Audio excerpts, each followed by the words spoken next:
Bonjour à tous, Geoffroy Commence de Brachen, bonjour. Donc vous êtes donc échevin et maire de l'urbanisme et du patrimoine de la ville de Bruxelles. Si on vous a invité, c'est parce qu'on va parler beaucoup du dossier de la prison à Rennes.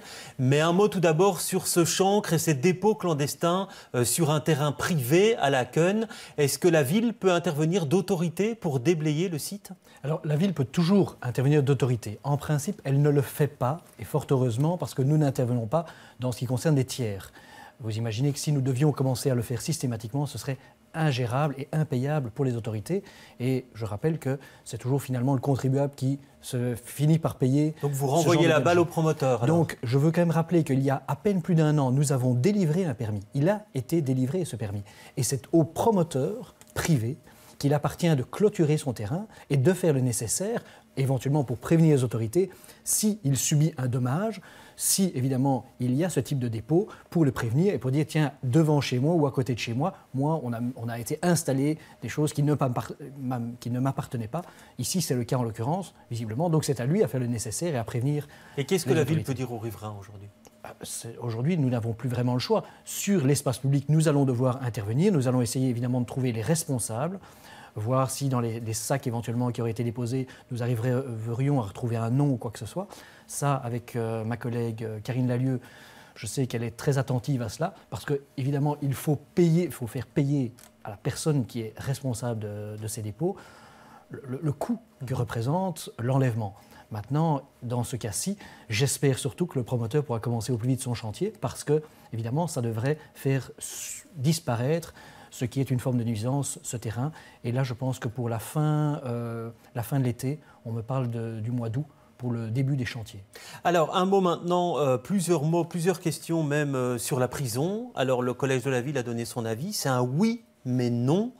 Certains auront du mal à comprendre. On n'aurait pas pu dire un non franc et massif au projet de prison ? Alors, sur vos antennes, voici quelques jours, Marion Le Maire avait déjà utilisé cette expression. C'est finalement très bruxellois, oui mais non. Alors, pourquoi oui mais non ? C'est un petit peu difficile à expliquer, mais c'est vrai que, concrètement, beaucoup de partis, le mien compris, ont pris des engagements à différents niveaux de pouvoir. C'est vrai que, évidemment, sans parfois se rendre compte de la réalité du terrain. On prend ça sur une grande carte et on dit, tiens, à tel endroit, ce serait opportun d'installer tel type de prison. Je veux quand même rappeler le contexte de départ. C'était une prison, en principe, de 300 personnes, sans définir exactement le type de prison. Le projet, en fait, n'a pas été triplé, il a été quadruplé, puisqu'on parle de près de 1200 prisonniers aujourd'hui.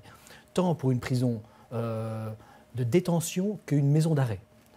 Une maison d'arrêt, cela implique évidemment beaucoup de transferts depuis et vers le palais de justice de Bruxelles, je le rappelle situé en plein cœur de la ville, et donc évidemment des transfèrements de détenus très importants et très fréquents.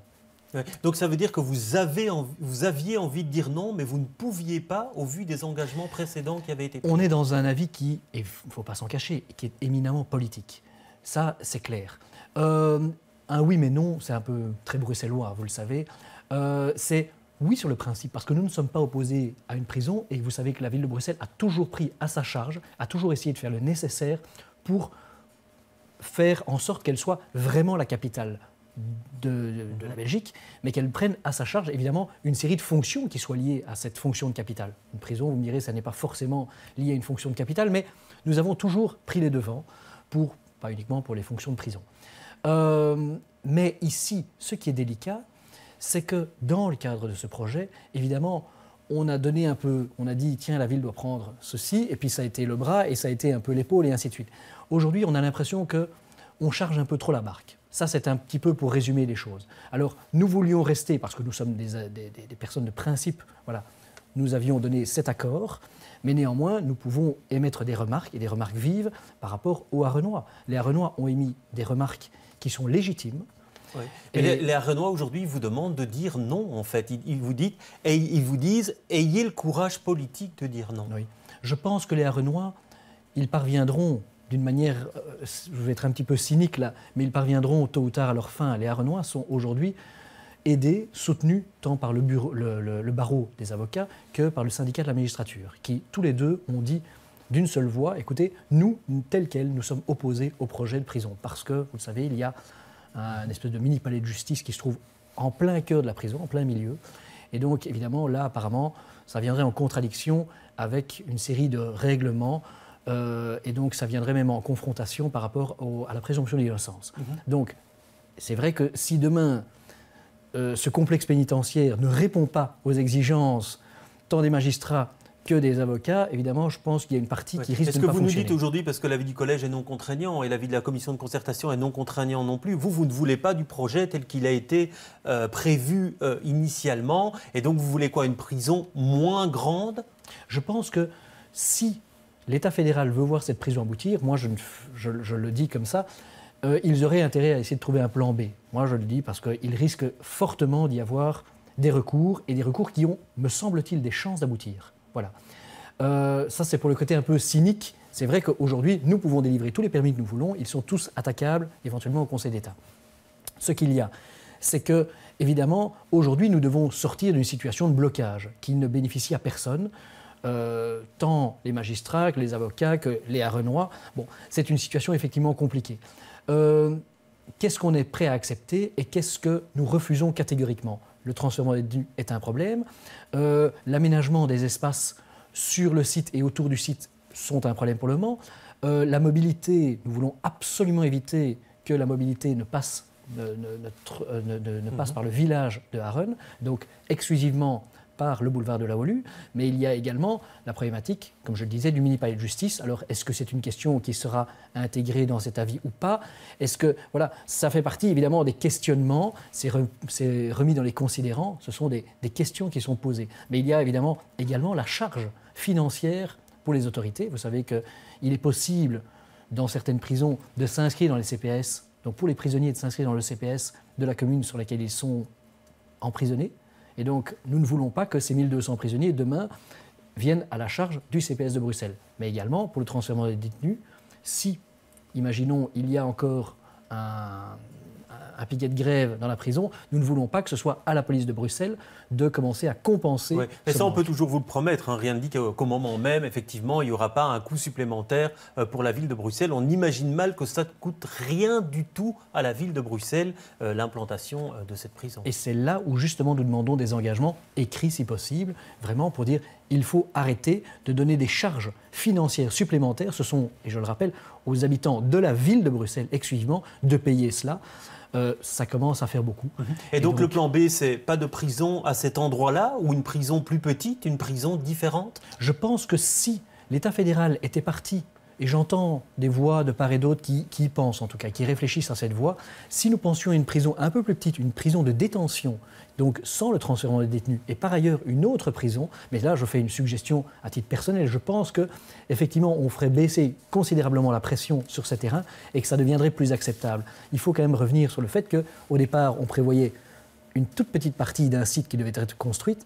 Aujourd'hui, c'est l'entièreté évidemment d'une zone verte, puisqu'il y avait une compensation qui était une zone verte à l'époque, qui elle est également comprise aujourd'hui dans le complexe pénitentiaire. Alors un autre dossier très important pour la ville, c'est ce piétonnier. Alors lors du dernier pique-nique, le week-end passé, il y a eu de sévères critiques par rapport au projet. On dit que c'est un projet, les gens qui étaient sur place, certains d'entre eux en tout cas disaient que c'est un piétonnier qui est fait plus pour les touristes et les commerçants que pour les Bruxellois. Vous répondez quoi à ça?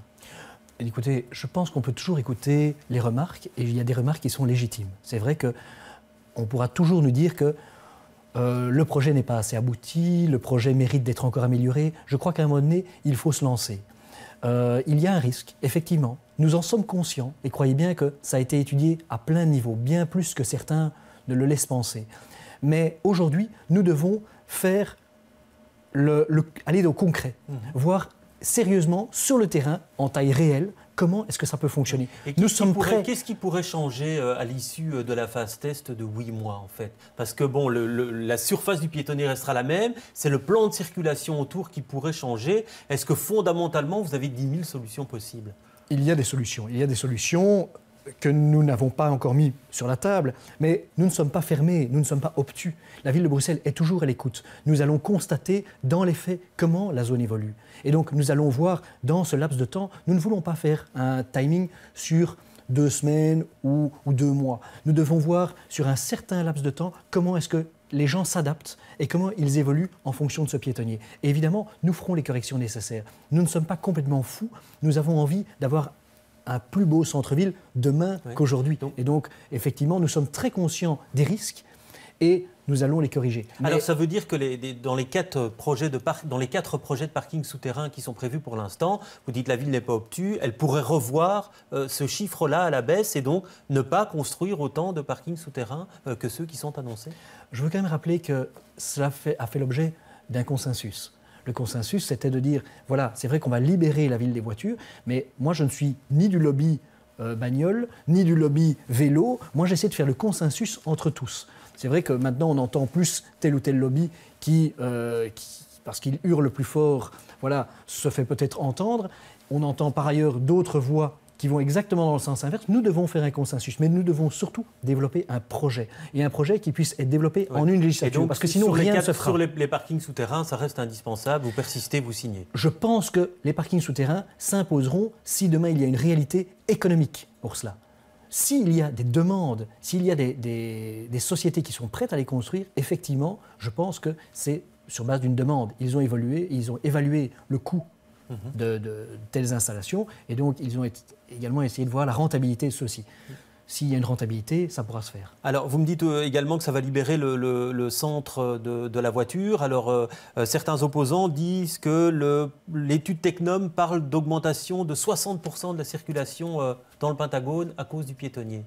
Alors, est-ce que c'est de l'info ou de l'intox? Je pense qu'il y a toujours une façon de prendre. Vous savez, les chiffres, c'est toujours une façon de les prendre. La moitié de l'étude, ça n'est pas l'étude. Et la moitié de la vérité, ça n'est pas la vérité. On a essayé de regarder tous ces chiffres, on a essayé d'en tenir compte, on a essayé de regarder plein de choses. Je vous dis, on peut faire toutes les études possibles et imaginables. À un moment donné, la seule étude réelle, c'est la réalité du terrain. Et ça, on pourra le regarder en ce que j'appellerais le soft opening, à l'entame des vacances, commencer avec une période plus calme, juillet et août, et voir justement déjà s'il y a des défauts, et essayer de les corriger éventuellement si ce sont des petits détails, et voir comment ça peut continuer. Alors, dernière question, et je vous demanderai une réponse rapide. Un autre défaut important qui est souligné par les opposants au projet, c'est qu'on éloigne en fait une partie des transports en commun de l'hypercentre et que donc, par rapport à ça, en transport en commun, ce sera plus compliqué de rejoindre le centre-ville. Vous répondez quoi à cette objection? Je veux rappeler une demande historique de la ville de Bruxelles, qui était de dire qu'il ne faut plus de terminus de bus dans le centre-ville. Ça, c'est historique, bien avant l'idée du piétonnier. C'est vraiment très dommageable pour les commerces du centre-ville. Et si vous regardez autour des terminus de bus, c'est un désert économique, un désert commercial. Et donc, je crois que demain, nous devons changer ça. Et donc, le terminus gare centrale, près de la gare centrale, vous semble plus opportun? Ça me semble, en tout cas, moins inopportun de le faire à cet endroit-là. C'est vrai qu'il y a toujours moyen de faire mieux, il y a toujours moyen de faire plus, mais je constate que la plupart des bus qui descendent vers De Broekère, en tout cas, sont en grande partie vides. Et je crois qu'il faudra trouver une autre formule pour cela. Très bien, ben merci en tout cas Geoffroy Commence de Brachen pour cette interview. Demain, Fabrice Grosfilet recevra Caroline Désir, qui est députée au Parlement de la Fédération Wallonie-Bruxelles.